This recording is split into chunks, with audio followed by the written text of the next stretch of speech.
Hello, friends. A big loving welcome to our very own channel, Ammu&You, where Ammu has become a universal Ammu for everyone. I love narrating stories, I love reading them, and I select the stories that I find to be very simple, yet having some impact on our lives. Today, I have a beautiful story written by Khushwant Singh. It's non-fiction. Generally, he has written a lot of non-fiction stories. He's an illustrious author we all know about. And here, he talks about the memories of his childhood. And the story is the portrait of a lady. Here, the lady being his grandmother. The story draws a pen picture of his grandmother. She had been old and wrinkled for 20 years, he says. It was very hard for him to believe her to be otherwise. He could not even dream of any other face to his grandmother, who was, according to him, not pretty, yet extremely beautiful. The story talks about the author in his young age, spending a lot of his life with his grandmother in the village, then moving to the city where his parents were working, and later going abroad to study.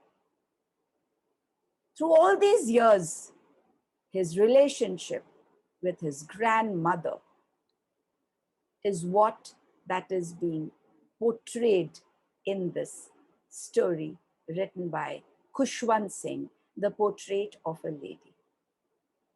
My grandmother, like everybody's grandmother, was an old woman.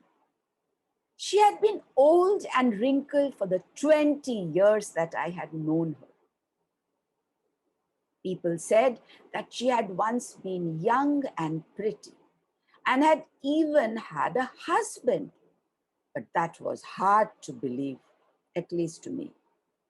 My grandfather's portrait hung above the mantelpiece in the drawing room. He wore a big turban and loose-fitting clothes.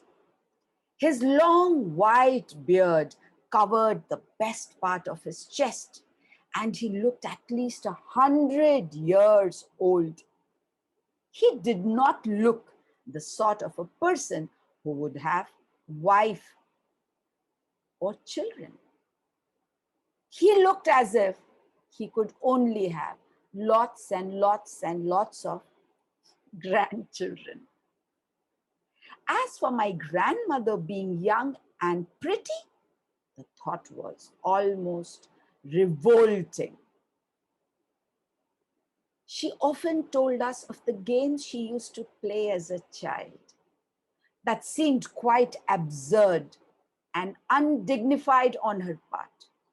And we treated it like the fables of the prophets she used to tell us. They really seemed to be so unreal to us. She had always been short and fat and slightly bent. My grandmother's face was a crisscross of wrinkles running from everywhere to everywhere. Anywhere you see, you would find crisscross of wrinkles. No, we were certain she had always been as we had known her. Old, so terribly old that she could not have grown older, and had stayed at the same age for 20 years. The author could not accept any other face. of his grandmother. It was the only face that he knew, and the only face he believed always belonged to his grandmother. She could never have been pretty, he says, but she was always beautiful.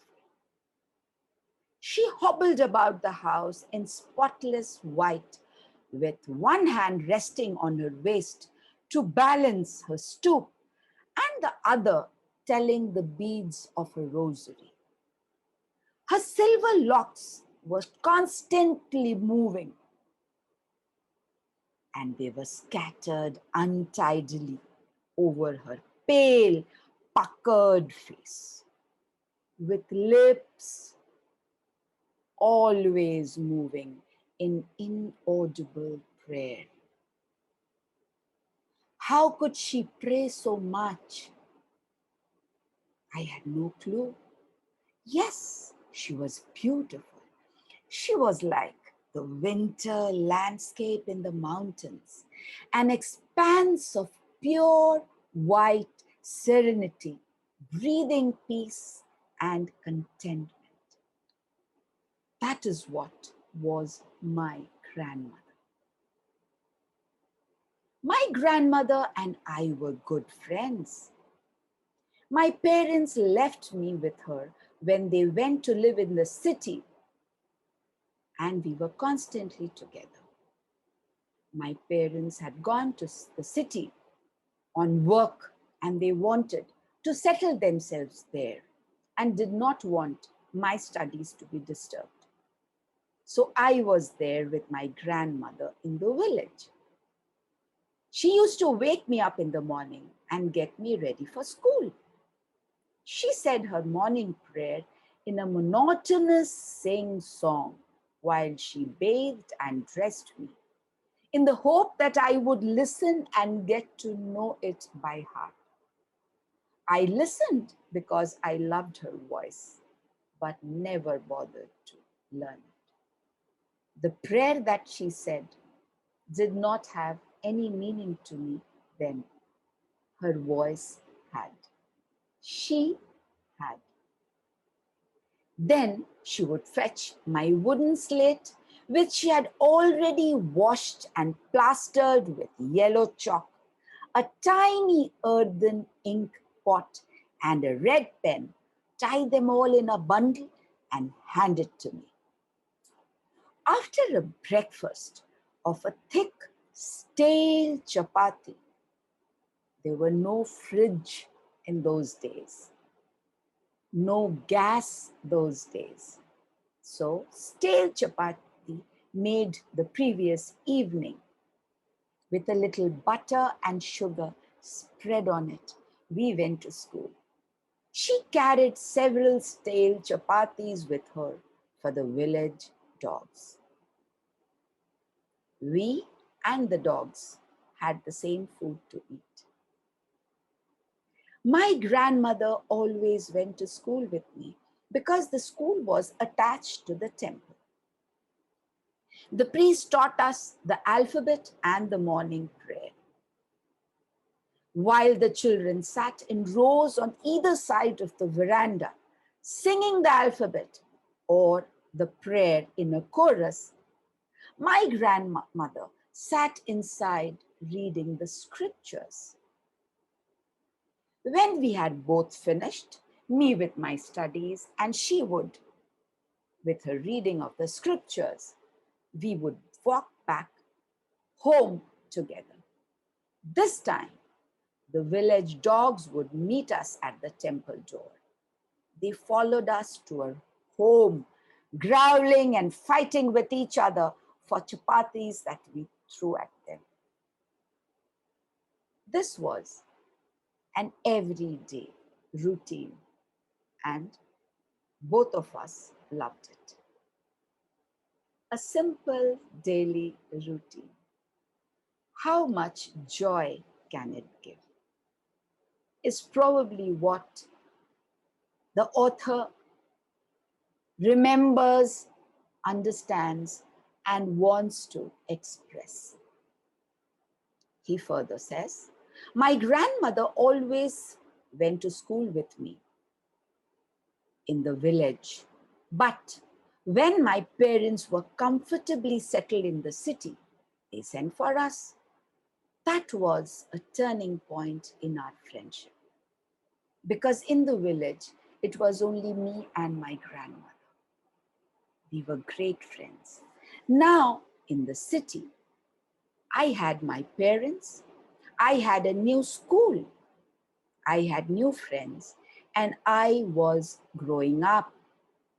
Although we shared the same room, my grandmother and me, my grandmother no longer came to school with me like she did in the village. I used to go to an English medium school in a motor bus. There were no dogs on the streets. And so she took to feeding the sparrows in the courtyard of our city house. As the years rolled by, we saw less of each other. For some time, she continued to wake up and get me ready for school. When I would come back, she would ask me what the teacher had taught me. I would tell her English words and the little things of Western science and learning, the law of gravity, the Archimedes principle, the world being around us, the earth revolving and rotating, etc. and etc. This made her unhappy because she could not help me with my lessons. She did not believe in the things that they taught at the English school and was distressed that there was no teaching about God and the scriptures. What sort of an education could that be? She would wonder. One day, I announced that we were being given music lessons. She was very disturbed. To her, music had lewd associations. It was the monopoly of harlots and beggars and not meant for gentlefolk. She said nothing, but her silence meant disapproval. She rarely talked to me after that. She was realizing that her influence on me was reducing by the day. And she was not liking the new me, what all I was learning and growing up with. When I went up to university, I was given a room of my own. The common link of friendship snapped. The room was one common room and link of friendship between my grandmother and me. With the room to myself, that common link snapped. My grandmother accepted her seclusion with resignation. She never opposed changes. She just accepted things as they came. She rarely left her spinning wheel to talk to anyone. From sunrise to sunset, she sat by her wheel, spinning and reciting prayers. Only in the afternoon, she relaxed for a while to feed the sparrows. While she sat in the veranda, breaking the bread into little bits, hundreds of little birds collected around her, perched on her legs, others on her shoulders, all around her. Some even sat on her head. She smiled, but never shooed them away. It used to be the happiest half hour of the day for her, I believe. When I decided to go abroad for further studies, I was sure my grandmother would be upset. I would be away for 5 years, and at her age, no one could really tell. But my grandmother could. She was not even sentimental. She came to leave me at the railway station, too. She did not talk or show any emotion. Her lips moved in prayer. Her mind was lost in prayer. Her fingers were busy telling the beads of her rosary. Silently, she kissed my forehead. And when I left, I cherished the moist imprint as perhaps the last sign of physical contact between us. That was the strong lady my grandmother was, always accepting anything that came her way. But that was not to be so. That physical contact was not the last as I had feared to be. But after 5 years, I came back home and was met by her again at the station.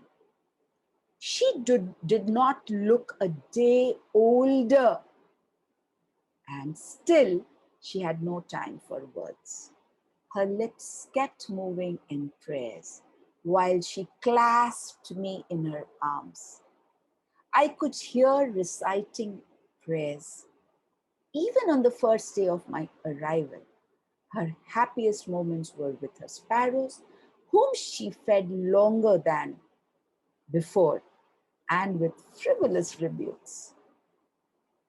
How much she loved them was no riddle to be solved by anyone. In the evening, a change came over her. She did not pray. She collected the women folk from the neighborhood, got an old drum, and started to sing. For several hours, she thumped the sagging skin of the dilapidated drum and sang of the homecoming of the warriors. She had never done that before. We had to persuade her to stop to avoid overstraining herself. That was the first time since I had known her that she did not pray. The next morning, she was taken ill. It was a mild fever, and the doctor told us that it would go away. But my grandmother thought differently. She told us that her end was near. She said that since only a few hours before the close of the first chapter of her life, she had omitted to pray. She was not going to waste any more time talking to us. We protested, but she ignored our protests.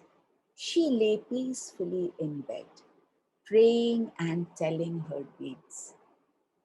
Even before we could suspect, her lips stopped moving and the rosary fell from her lifeless fingers. A peaceful pallor spread on her face, and we knew that she was dead. She had left us forever. We lifted her off the bed and, as is customary, laid her on the ground and covered her with a red shroud.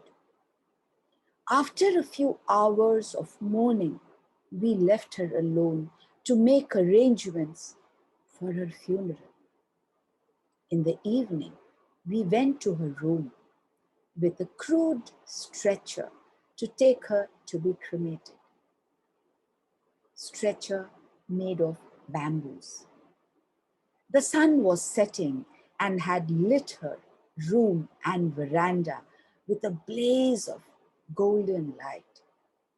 We stopped halfway in the courtyard at the sight that lay ahead us. All over the veranda, and in her room, right up to where she lay dead and stiff, wrapped in the red shroud. Hundreds and thousands of sparrows sat scattered on the floor. There was no chirping, no noise, just silence. We felt sorry for the birds, and my mother fetched some bread for them. She broke it into little crumbs the way my grandmother used to and threw it to them. The sparrows took no notice of the bread. When we carried my grandmother's cocks off, they simply flew away quietly.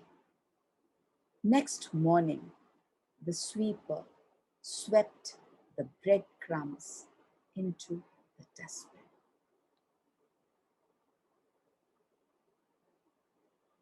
I think we all have memories, and it is amazing if we take bits out of those memories to shape our lives.